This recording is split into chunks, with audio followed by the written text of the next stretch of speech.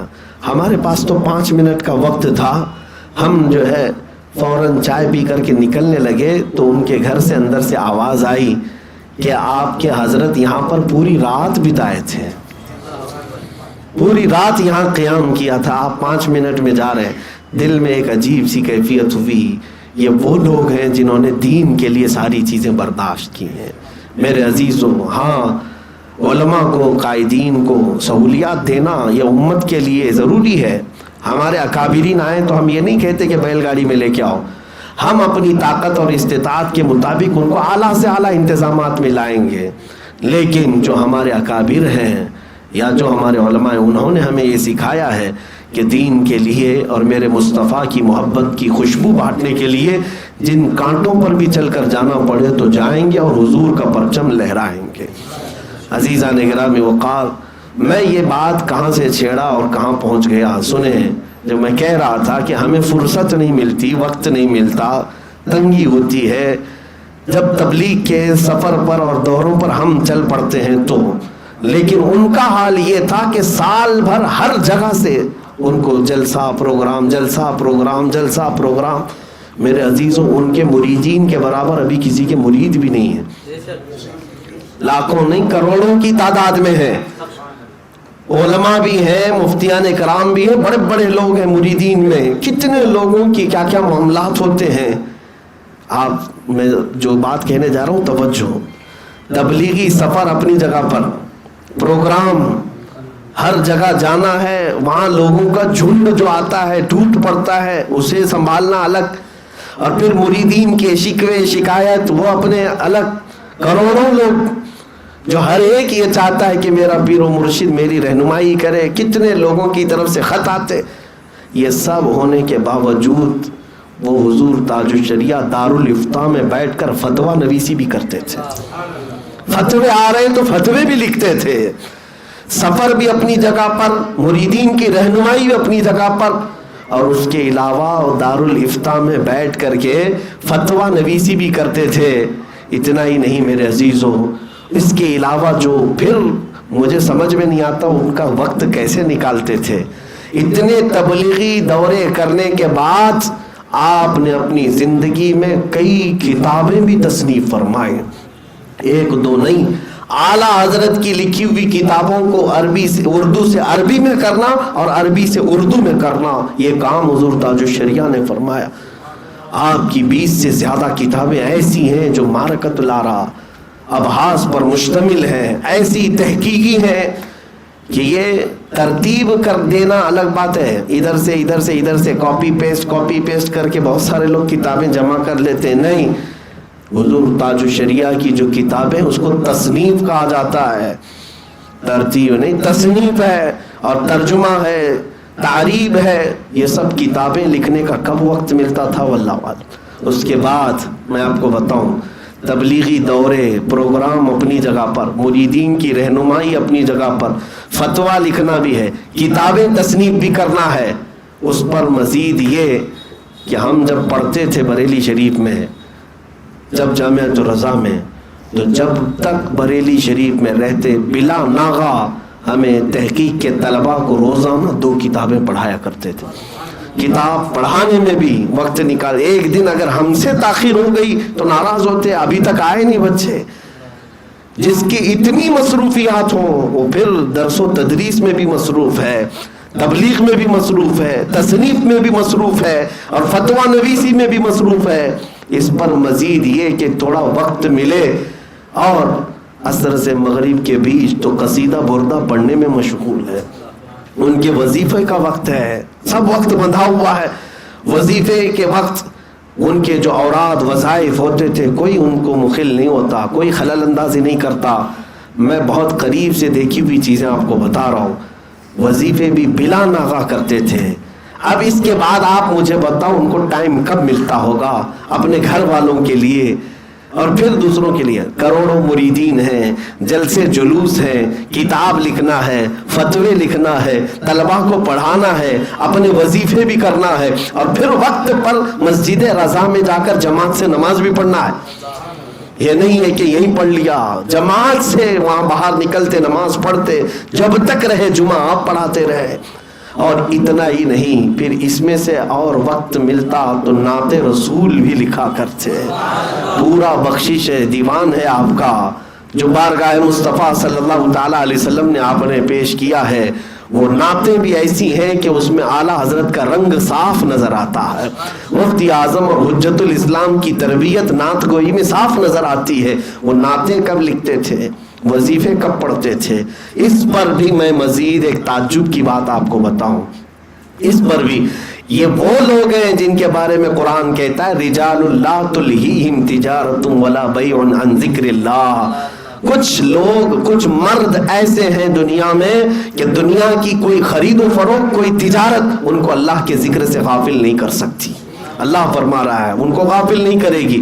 اتنے سارے کام جو زندگی میں ہر دن کرتے ہو، عمر کا 65واں سال یا 70 سال کے قریب پہنچ رہے ہیں، توجہ 65 سے 70 سال کی عمر کیا ہوتی ہے، اور انہیں وہ جو اپنی 25 سالہ عمر سے میدان میں اتر چکے ہیں، ہزاروں لاکھوں کروڑوں لوگ انہیں دبا دبا دبا کر کیسا بنا چکے ہیں، لیکن 65 اور 70 سال کے درمیان جب پہنچے تو جانتے ہیں سب سے بڑے تعجب کی بات میں آپ کو بتا رہا ہوں، اتنی مصروفیات جس کے پاس ہیں، ہم تو خاک آدمی ہیں، ہمارے پاس کون سی مصروفیات، لیکن اتنی مصروفیات ہونے کے باوجود 65 سال کے بعد حضور تاج الشریعہ حفظ قرآن بھی کرنا شروع کیا۔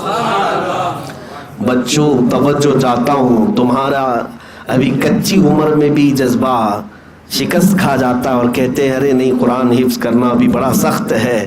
وہ 70 سال کی عمر میں روزانہ قرآن یاد کرتے تھے اور سناتے بھی تھے، اور کس وقت جب ان کی آنکھیں جا چکی تھیں، آنکھوں کی بینائی ختم ہوئی، اس وقت وہ قرآن حفظ کر رہے تھے۔ تقریباً 16 پارے تک میں جانتا ہوں کہ جب وہ قرآن روزانہ حفظ کرتے تھے اور سناتے تھے، روزانہ حفظ کرتے تھے اور سناتے تھے۔ علم حاصل کرنے کی کوئی عمر ہی نہیں میرے عزیزوں، یہ تو جو ہمیں سامنے نظر آتی تھی وہ مصروفیات ہے، اور باقی جو باطن میں ان کی مصروفیات تھیں اللہ کے لیے اور رسول پاک کے لیے، وہ بیان سے زیادہ ہیں، بیان سے زیادہ ہیں۔ اسی لیے دنیا یوں ہی عاشق نہیں ہے، بلکہ جب کوئی اپنے دل میں تقوی پیدا کرتا ہے اور عشق رسول پیدا کرتا ہے تو رب تعالیٰ پورے مخلوق کے دل اس کی طرف پھیر دیتا ہے۔ ہم نے دیکھا ہے کہ جب وہ نکلتے تھے تو ایسا لگتا تھا کہ شمع ہے اور پروانے ٹوٹ پڑے ہوئے ہیں، پروانے ٹوٹ پڑے ہیں۔ اور یہ اسی بات کی ہے دلیل ہے میرے عزیزوں، جو اللہ کا ہو گیا ساری کائنات اس کی ہو جاتی ہے، جو رسول کا غلام ہو گیا ساری خدائی اللہ تعالیٰ اس کی طرف پھیر دیتا ہے، ساری چیزوں کو اللہ تبارک و تعالیٰ اس کی طرف پھیر دیتا ہے۔ آج حضور تاج الشریعہ رحمۃ اللہ تعالیٰ علیہ کے جانے کے بعد ایک عہد کا خاتمہ ہو گیا، ایک دور کا خاتمہ ہو گیا، بلکہ اب صرف تاریخ یہ بیان کی جائے گی، دور تاج الشریعہ، زمانہ تاج الشریعہ، وہ ایک زمانہ تھے اپنے آپ میں، وہ ایک دور تھے اپنے آپ میں۔ آپ جن لوگوں نے انہیں دیکھا ہے وہ اپنے دیکھنے پر زندگی پر فخر محسوس کریں گے، اپنے بچوں کو یہ چیز فخر کے ساتھ وہ بیان کر سکتے ہیں کہ ہم نے اپنے دور میں ایک عاشق صادق اور اللہ کے ولی کو دیکھا ہے۔ اس میں کوئی شک نہیں میرے عزیزوں۔ کرامتیں بیان کر کر کے لوگ اگر یہ سمجھتے ہیں کہ ولایت کے بہت اعلیٰ درجے پر ہم پہنچائیں، میں تو یہ کہتا ہوں کرامتیں بھی صادر ہوئی بہت ساری، لیکن بڑی کرامت سب سے یہ ہے کہ شریعت پر جو استقامت ہے، حضور پاک کی سنتوں کی پابندی ہے، یہ سب سے بڑی کرامت ہے۔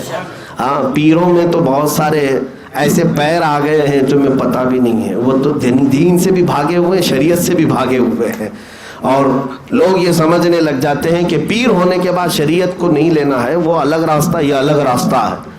ہاں، ایسے پیروں کے لیے ہی تو میں بار بار کہتا بھی ہوں، اے میرے عزیزو الرٹ رہو، یہ 2 نمبری لوگ ہیں، یہ ڈھکوسلا ہیں، یہ تمام دین کے قزاق ہیں، ڈاکو ہیں، جو اس لبادے میں آ کر کے لوٹ مار کرتے ہیں۔ اس بات کو دیکھنا کوئی اگر ٹھوکر سے سکہ نکال کر کے دکھا دے تو اس کے پیچھے بھاگ مت جانا. کوئی اگر ہوا پر اڑ کر کے بھی دکھائے تو اس کے پیچھے پیچھے مت ہو جانا اللہ والا ہے, یہ پہنچا ہوا ہے. سب کر کے دکھائے, لیکن سب سے پہلی چیز یہ دیکھنا میرے نبی کی شریعت پر ہے یا نہیں. اگر حضور کے طریقے پر ہے تو پھر وہ اللہ تبارک و تعالیٰ کی طرف لے جانے والا ہے. یہ ہمارے لیے معیار ہے اور کسوٹی ہے. الحمدللہ ہمیں اس بات پر فخر ہے کہ سرکار حضور تاج الشریعہ رحمۃ اللہ تعالیٰ علیہ کی بارگاہ میں رہنے کا اور آپ سے پڑھنے کا شرف ملا ہے. اور آج میں آپ کے سامنے بھی یہ کہتا ہوں کہ جو کچھ بھی اللہ تبارک و تعالیٰ نے زبان میں قوت عطا کی یا آپ کے درمیان خدمت دین کا جذبہ ہے, میں سمجھتا ہوں کہ یہ فیض تاج الشریعہ ہے.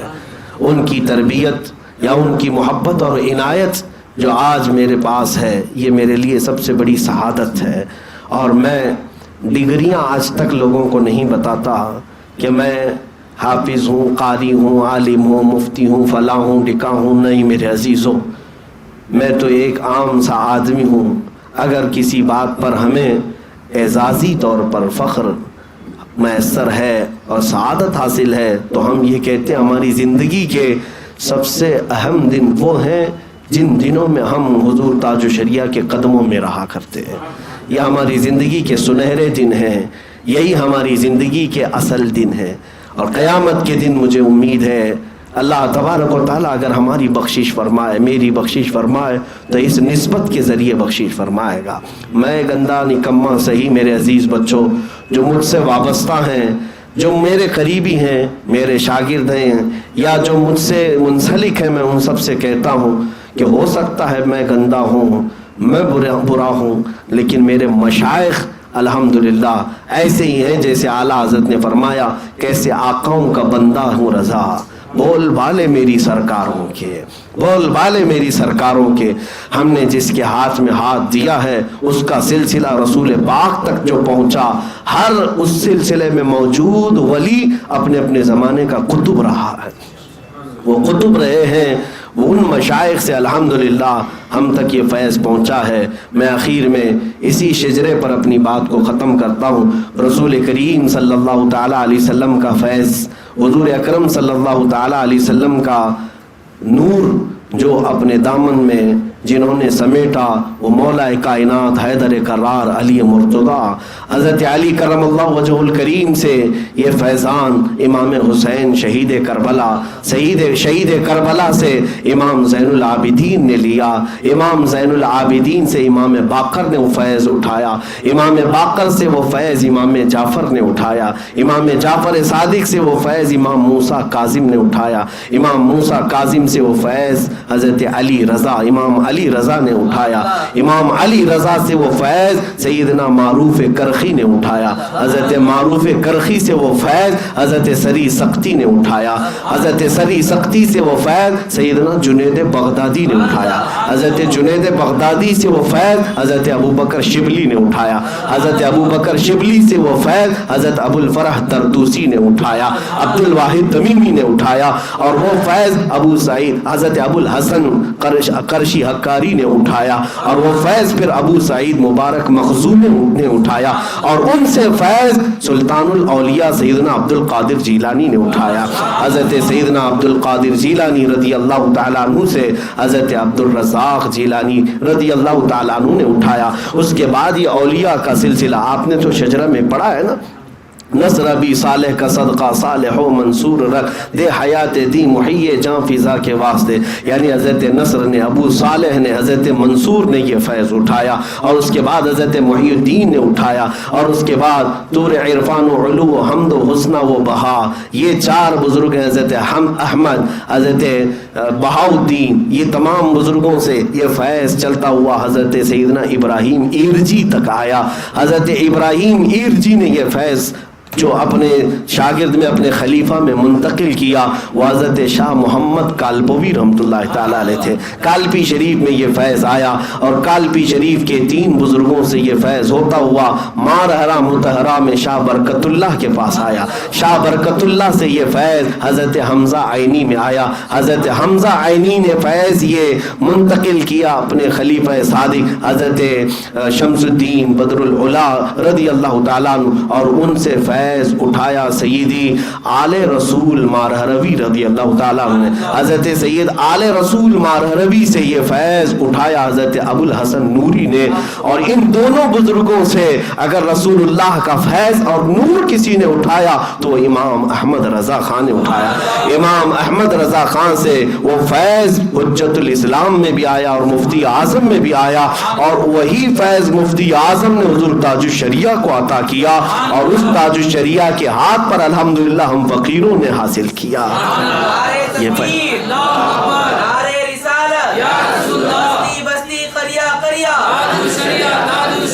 بستی بستی قریا قریا تاج الشریعہ تاج الشریعہ نعرہ تکبیر اللہ اکبر نعرہ رسالت یا رسول اللہ۔ میرے عزیزو، یہ بات میں نے اسی لیے عرض کیا کہ یہ وہ سلسلہ ہے جس کو سلسلۃ الذہب کہا جاتا ہے۔ اس کی ہر کڑی سونے سے زیادہ قیمتی ہے، اس میں موجود ہر شے اپنے زمانے کے ولی کامل ہے۔ نبی پاک صلی اللہ تعالیٰ علیہ وسلم کی بارگاہ سے یہ فیض یہاں تک پہنچا ہے۔ اللہ کریم اس فیض سے ہمیں ہمیشہ وابستہ رکھے اور ان کی غلامی میں زندگی عطا فرمائے، اور عشق رسول کی دولت میں مولا جلائے، اور عشق رسول کے ساتھ ہمیں اللہ اٹھائے۔ قیامت کے دن مولا انہی بزرگوں کی جماعت میں رسول اللہ صلی اللہ علیہ وسلم کے جھنڈے تلے ہمارا حشر فرمائے۔ مولا کریم حضور تاج الشریعہ کی قبر پر رحمت و انوار کی ہزاروں رحمتیں بارش فرما، ان کی مرقد پر، ان کی تربت پر مولا تو کروڑوں رحمتیں نازل فرما۔ مولا میرے مرشد گرامی کو رسول کریم صلی اللہ تعالیٰ علیہ وسلم کا پڑوس بنا دے، حضور اکرم صلی اللہ علیہ وسلم اور ان کے صحابہ کی انجمن میں انہیں جگہ عطا فرما۔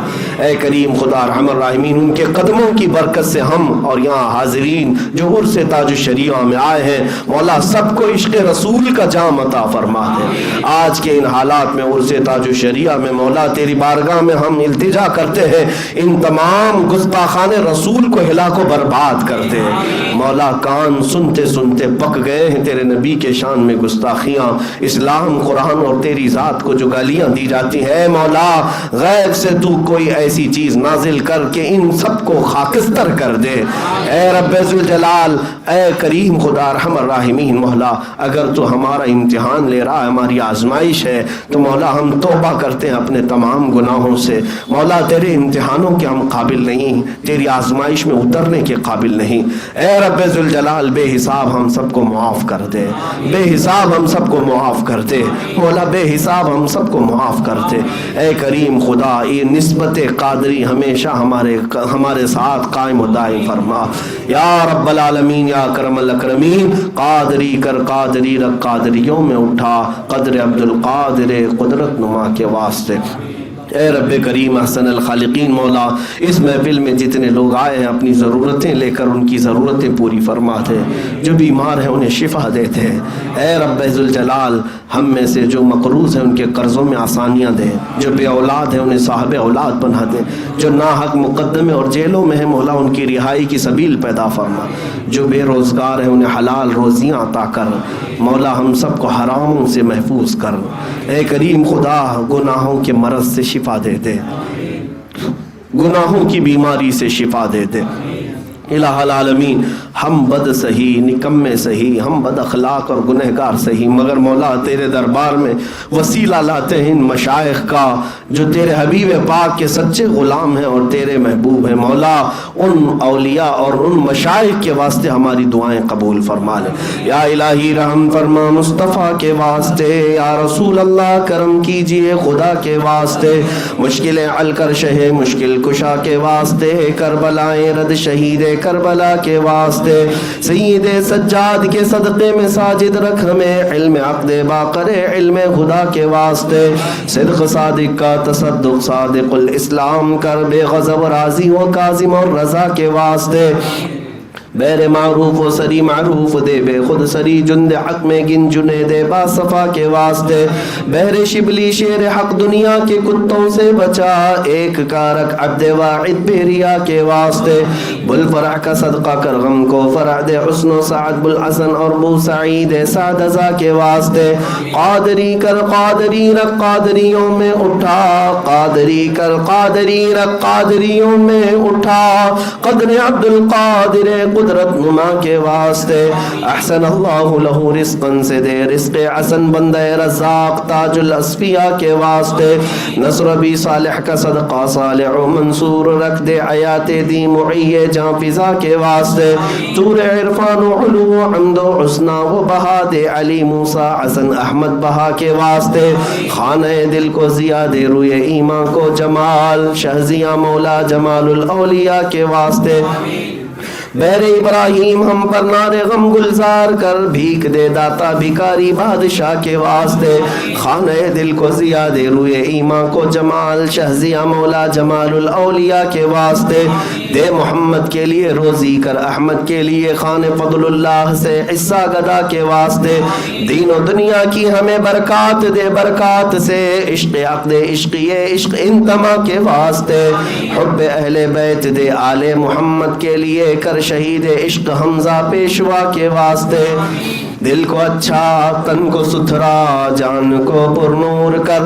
اچھے پیارے شمس دین بدر العلا کے واسطے دو جہاں میں خادم آل رسول اللہ کر حضرت آل رسول مقتدی کے واسطے نور جان و نور ایمان نور قبر و حشر دے بالحسین احمد نوری لقا کے واسطے کر عطا احمد رضا احمد مرسل ہمیں میرے مولا سیدی احمد رضا کے واسطے حامد محمود حماد احمد کر مجھے میرے آقا سیدی حامد رضا کے واسطے سائے جملہ مشائخ یا خدا ہم پر رہے رحم فرما آل رحمہ مصطفیٰ کے واسطے یا خدا اختر رضا کو چرخ پر اسلام کے رکھ درخشاں ہر گھڑی اپنی رضا کے واسطے صدقہ ان آیا کا دے چھے عین عز و علم و عمل عفو عرفہ عافیت ہم سب گدا کے واسطے الى اشرف النبی الاکرم محمد المصطفیٰ صلی اللہ علیہ وسلم وآلہ واصحابہ وأولیاء ملته وجميع المسلمين والمسلمات خاصة إلى أرواح مشايخ سلسلة القادرية رضوان الله عليهم أجمعين الفاتحة.